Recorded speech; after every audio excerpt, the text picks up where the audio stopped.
हाय मंडळी, कशा आहात? गुढीपाडव्याच्या सगळ्यांना हार्दिक शुभेच्छा. तर आज आम्हाला सकाळी गावाकडे जायचं होतं. सकाळचे 7 वाजले होते आणि स्टॉपला आम्ही थांबलो आणि पाऊस पण पडला होता. सकाळचे 7 वाजून गेले होते आणि पाऊस पडल्यामुळं मग गाडीला यायला उशीर झाला होता.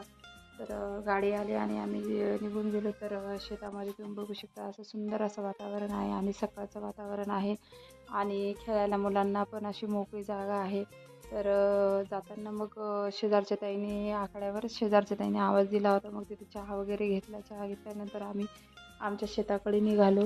निघाल्यानंतर शेतामध्ये बी साईडला भरपूर अशा आखाड्या आहेत आणि रोडवरच आखाड्या असल्यामुळे मुलांना पण गावाकडे जायला जास्त आवडते. कारण एवढं आठवत नाही गावाकडे गेलो म्हणून. कारण रोडवर असल्यामुळं तिथून तिथे सिटीहून 5 किलोमीटर आखाडे आहेत, म्हणजे शेत आहे आमचं. तर मग जायला यायला भरपूर वाहनं आहेत आणि मुलांना असं काही वाटतच नाही. गावाकडे जायचं म्हणलं की मुलांना जास्त आवडते तिथं गावाकडे जायला आणि मोकळं वातावरण आहे. मुलं पण आहेत तिथं शेजारी पाजारी भरपूर. त्याच्यामुळे मुलांना गावाकडे इथल्यापेक्षा मुलांना गावाकडे जायला जास्त आवडतं. तर मग पाडव्याची आम्हाला सकाळी फुलं पण द्यायचे होते आणि पाडवा असल्यामुळं तर मग फुलं पण असे सुंदर असे फुलं आलेले आहे, बघू शकता तुम्ही.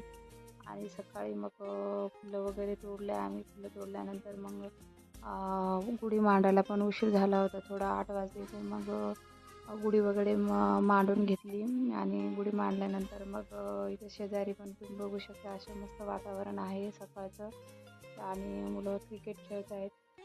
त्याच्यामुळं मग माझ्या मुलांना जास्त गावाकडं जायला आवडते, कारण मुलं पण आहेत गावाकडे.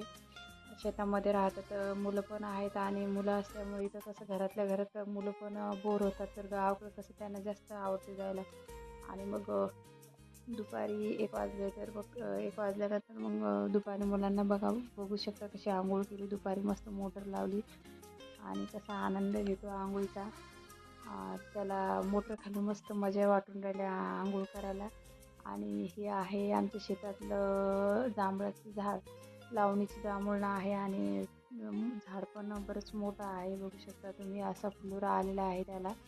यावर्षी विकत घ्यायची काही गरजच नाही. मागच्या वर्षी तर काय आली नव्हती. तशी 3 झाडं आहेत आमच्या शेतामध्ये. तर 2 आहेत ते छोटे आहेत आणि हे मोठं झाड आहे. तर याला मागच्या वर्षी फुलं आले नव्हते, यावर्षी जरा जास्त फुलं आले. आणि हे पण आहे एक छोटं.